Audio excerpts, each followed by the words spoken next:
My name is Kyle Parker, and today we are going to be reviewing the first two story arcs of the Image comic, Rat Queens. A story about four adventuring ladies who are occasionally heroic, but for the most part just like to kill stuff. And have sex. And do drugs.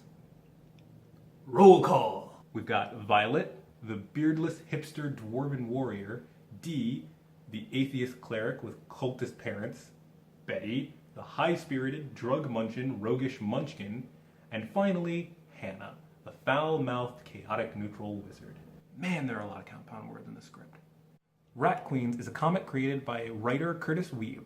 It was lettered by Ed Brisson and drawn first by co-creator Rock Upchurch, then by Steven Sajic, and then by Tess Fowler. Yeah, there was a lot of legal trouble in this book, mostly revolving around Rock Upchurch, but that's not worth getting into in this video because we've got 233 pages and 10 issues of debauchery to dive into. This is Rat Queens Sass and Sorcery and Rat Queens The Far-Reaching Tentacles of Nyogroth. Yeah, Nyogroth with an apostrophe. It's gonna get weird.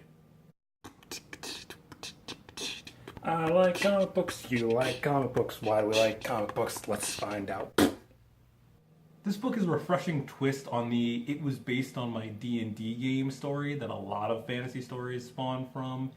It's definitely inspired by a D&D-esque tabletop game, but like if you wrote all of the dialogue, including the stuff your friends say out of character.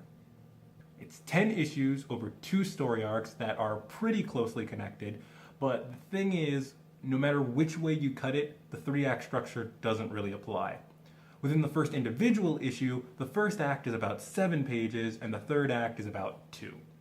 When you look at the story arc as a whole, it gets a little closer with the second act starting on page 40 when the characters decide they need to find who's trying to kill them, and act 3 starting on page 90 when they find out who's trying to kill them. The structure flub doesn't really hurt act 1 or 2, but it does result in Act 3 being a little bloated by a fight scene that, while very cool and tied to something earlier in the story, doesn't contribute to the character's overall goal stated in Act 1. This stays pretty consistent throughout the second story arc. Weighing in at about 117 pages, the second act starts on page 42 with giant squid monsters and ends at about 112 with said giant squid monsters being contained. Comic books are weird. But despite all of that, I still couldn't put this book down because it knows how to pull you from page to page. I mean, just look at this fight scene. Just look at it. Look at this fight scene. It's good.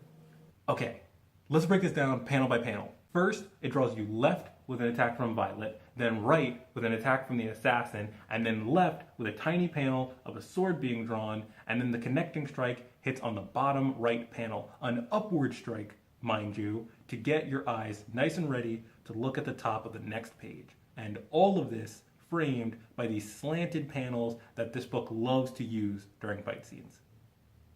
And that's not even starting on the page turners. Don't even get me started on these page turners. I mean, like, I'm gonna get started either way because I have to do a review, but like, don't get me started on getting. Just cut the thing. Cut to the thing. Cut it. This whole page is a page turner in itself. Do you know what was happening right before this page? A character was giving a monologue. No indication, no warning, just hammer down, bloody Rat Queens. And one more, just because I have to show you this one because it's one of my favorites in the book. Look at this. Cool mom, giving her daughter a pep talk about life. Real sweet scene, real sweet. What was this? What's this? Oh no, there's a sword behind her. You know where this is going. The last panel is her reacting and you know where this is going. You don't want to turn to the next page, but you know you want to turn to the next page. And then you do, and she's dead. Bam! Dead mom. Gone to the home of dead moms in the sky with Bambi's mom and Simba's mom probably. Simba's mom was probably dead. Simba's mom was dead, right? I think Simba's mom was dead. Who was Simba's mom? Outside of really good page turners like this, it's mostly the standard character jumping into an attack or character's dialogue getting cut off. But those still do their job pretty effectively. Just not as effectively as Hammer Time! Now, the transitions in this book are really fun, especially the moment-to-moment transitions. Usually when I think of moment-to-moment transitions in other books, I think of more comedic scenes, but there's a few in this book that are used to a pretty chilling effect.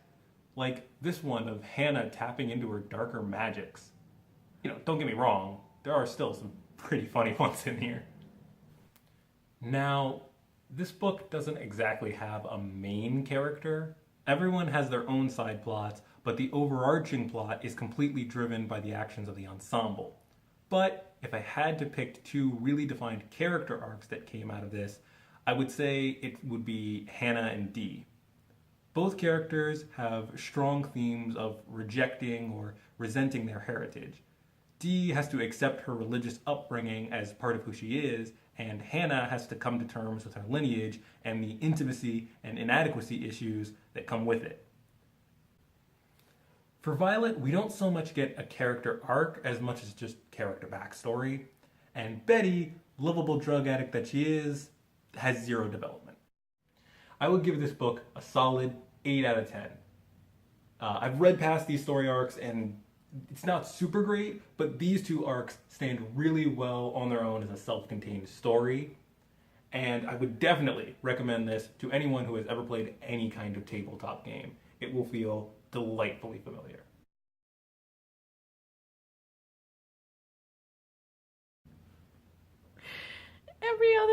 Every other Disney character's mom is dead. You couldn't have picked a different one? I don't know, like Ariel's mom is dead? Yes, Ariel's mom. They're gone with Bambi and Ariel's mom, and all of that is staying in. Just cut it a little bit. Yeah, That would yeah. be amazing. Okay.